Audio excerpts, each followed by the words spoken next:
everyone, it's your host Julia with another mini-sode of the Ethical Consumer Podcast. This one is a little bit of a follow-up to last week's mini-sode, detailing a little bit more on how you can help reduce plastic waste surrounding water.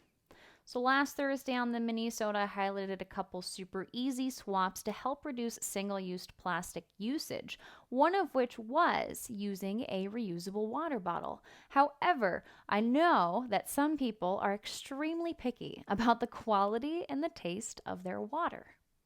It's estimated that around 1.5 billion water bottles, plastic water bottles, are used every day in the world.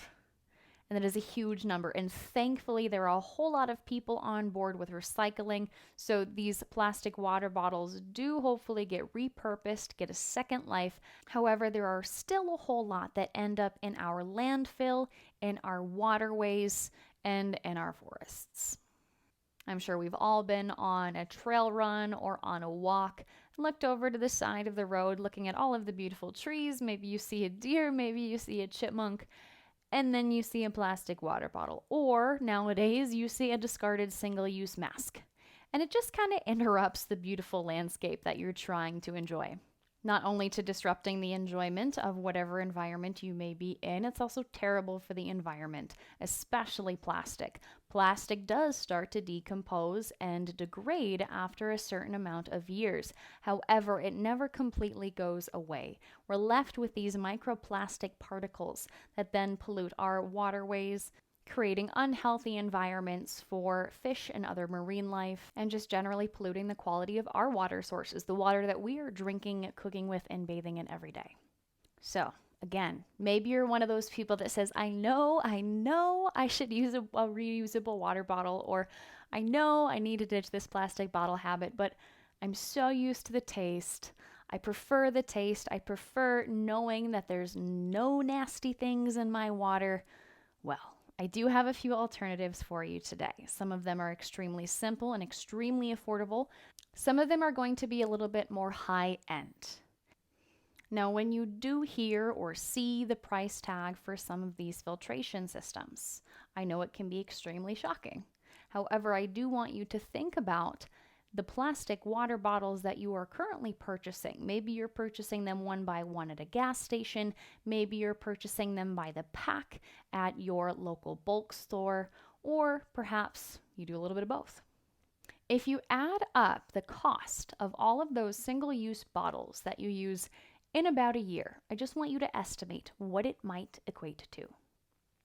And though I do understand the privilege that it takes to be able to afford one of these higher end filtration systems, I do hope to highlight some more affordable ones today. However, though it seems like a huge initial investment, whether it's going to be a couple $100s for an in-home or under-sink system, or even if $30 or $40 sounds really expensive to you with your current situation, I do not want there to be shame around this at all. I just want us to consider, how much money are you spending weekly, monthly, and yearly compared to if you could buy one filtration system, or if you could purchase one pitcher, one pod, or one bottle?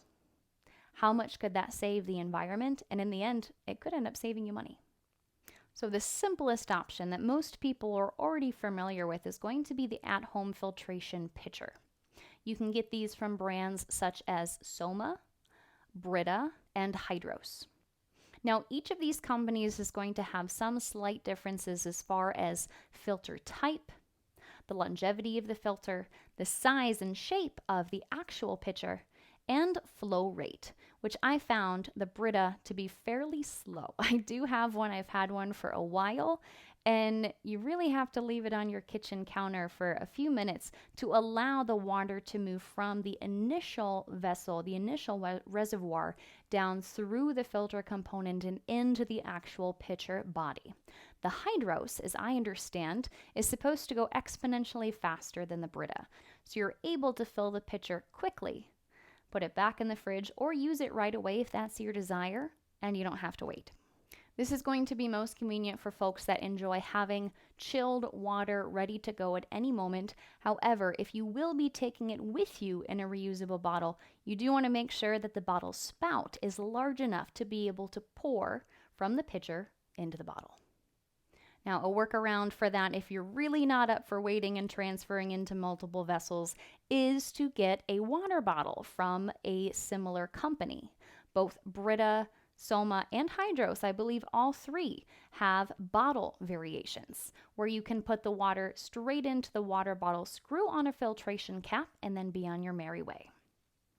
The only downside is a lot of these bottles are still made of plastic. So once again, thinking about the end life of the product that you're using is going to be crucial.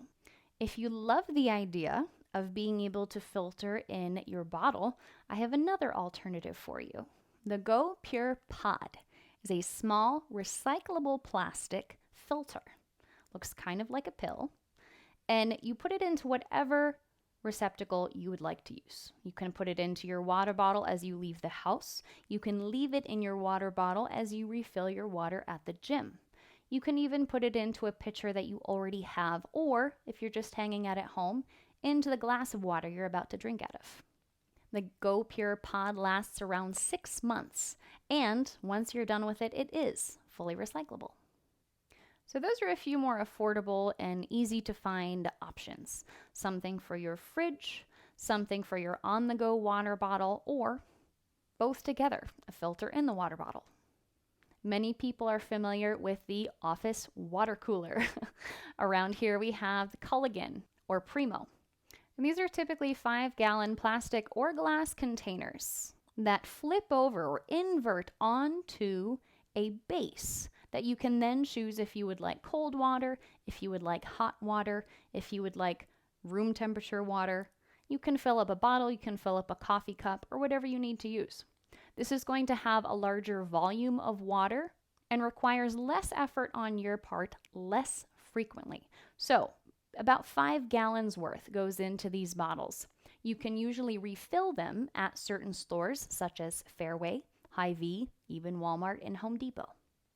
Or many stores also have exchange programs so that you can bring in your empty 5-gallon jug and walk out with a fresh 5-gallon jug. Different companies have different methods, and depending on where you live, you may need to do a little research to find out where your nearest refill or exchange location is. Another similar, but even less waste option would be to get a countertop type filtration system, such as the Berkey or the Alexa Pure. These ones operate under the same type of principle as the filterable water pitchers. However, most of them are made of metal, not plastic, and depending on the type you get, some of them are going to be more absorption style filters or sift through style filters.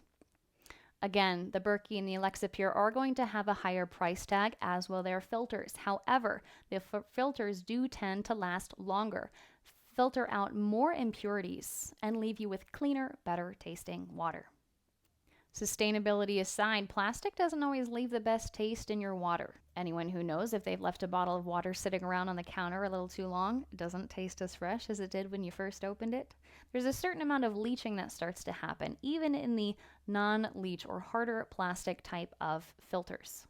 Having a metal filter leaves less of a chance that there's going to be a stale taste to their water, as the metal is less likely to leach than plastic is. Now, maybe you like this idea of a countertop type of water system, or maybe you like the water cooler approach. You're willing to spend the money to get it set up. However, there's this space requirement for things like that. Sometimes people don't have the counter space, you don't have the floor space or the wall space to be able to incorporate one of these larger systems. There are also in-home systems that you can install or have installed by someone else called reverse osmosis water systems.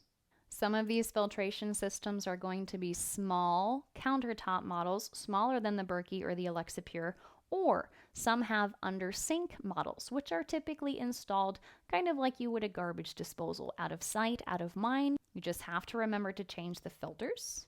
Or some models can be installed into the basement, closer to the water line, so it's filtered up through your usual piping and comes out either the regular sink if you have a whole house system, which is most definitely going to be more expensive, or the more common way, an additional faucet that's going to be set up within your sink.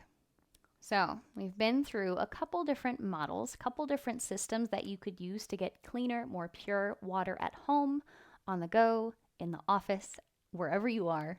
But taste is still something that I know is important to people. It's important to me as well. I do not like that a lot of minerals are removed during the filtration process, so I like to add them back in. I use a simple trace minerals bottle, and I've seen this brand everywhere from your bigger grocery stores to your smaller grocery stores. Trace minerals, concentrated mineral drops. There are a couple different brands. That just happens to be the one that I personally use to add back minerals and to add back that mineral flavor that most people crave once they're used to it. This will help remineralize the water, making it better for you, saving money, and of course saving plastic as compared to buying mineral water by the bottle. The final tip, the final struggle. What do you do when you want carbonation? And I love carbonation. I do love LaCroix, I will admit. But there's something about all of those cans and all of those cardboard boxes lying around after I've consumed my LaCroix that left a little something to be desired. And for me, I noticed it wasn't necessarily the flavor, but it was the refreshing, bubbly aspect. Another product that's gained a lot of popularity in the past few years is the SodaStream. And now it seems like there's a whole lot of CO2 carbonators out there. Some have different exchange programs for their carbonators. Some you can find in your local grocery store. Some you have to order. Some have an exchange program. So if it's the carbonation that you're missing, you may want to look into that. Whatever decision you make regarding your water, give it a shot. Give it a try. Everyone can agree that different brands of bottled water taste a little bit different depending on their mineral content, depending on how long they've been sitting in the water bottle or sitting in the gas station or the vending machine. And it may just be a matter of trying out different methods, different minerals, different flavors, adding lemon juice, adding grapefruit juice or lime, or getting a specific syrup that you can add to make it more desirable. There are infinite combinations to play with when you're creating your own water beverage. That sounds like such a silly thing to say. But when you care about the quality, when you care about the taste, you deserve to customize it as much as you'd like. I hope you found these tips helpful. I hope maybe you have a little more inspiration to go out and switch up the way you are getting your water, the way you're flavoring it. Maybe you're remineralizing it, and maybe you're carbonating it. Good luck to you. Go experiment and let me know what you find. Thanks, guys. I'll be back next week with another regular length episode and another mini-sode on Thursday.